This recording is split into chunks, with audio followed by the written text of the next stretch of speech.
my dear students. Today we are starting the classes in our new academic year. In this year, you are learning science by dividing it into physics, chemistry and biology. Here, I am Nisimol Renijo, starting the first chapter in physics.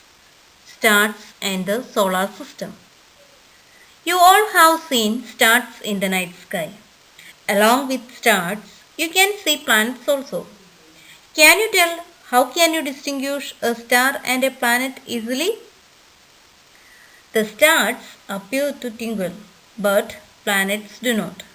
Okay, let's start the lesson in detail now.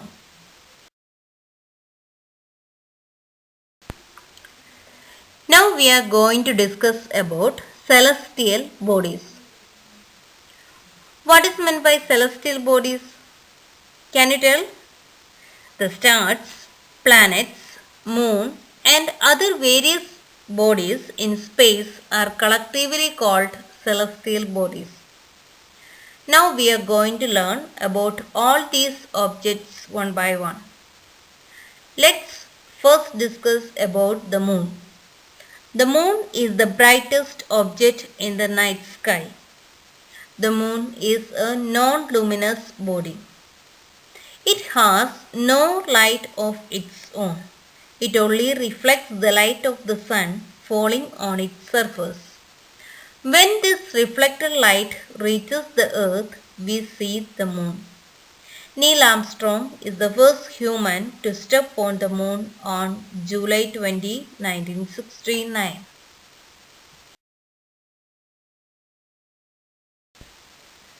Next topic is phases of the moon. What do you think about the different shapes of the moon which you are able to see in the night sky? Does the moon changes its shape? No. The size or shape of the moon remains same. Only the shape of the illuminated part of the moon changes. These different shapes of the bright part of the moon as seen from the earth during a month are known as the phases of the moon. The phases of the moon occur because we can see only that part of the moon which reflects the light of the sun towards us. Now we can discuss about different phases of the moon in detail. The first one is new moon. When the moon is in between the earth and the sun, there is no sunlight will reach on the surface of the earth so that we do not see the moon at all. It is called the new moon. That means in a new moon day, you do not see the moon in the night sky.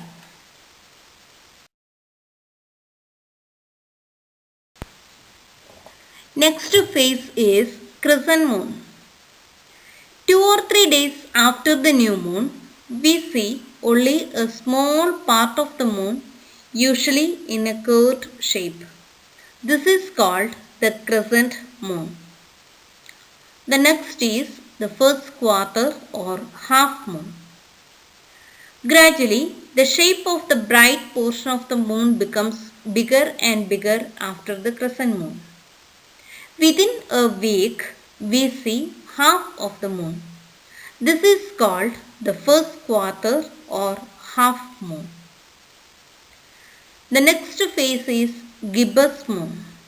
Again after few days, when we see more than half of the moon, this phase is called gibbous moon.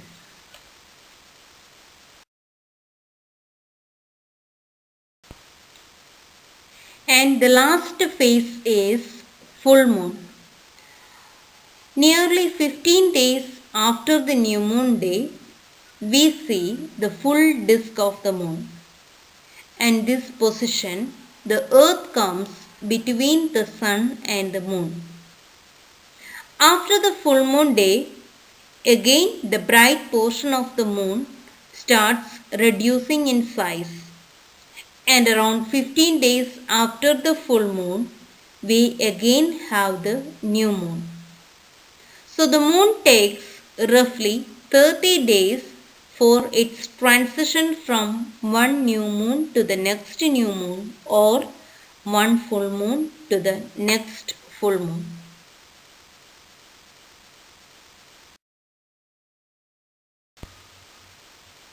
Dear children, please see the given picture.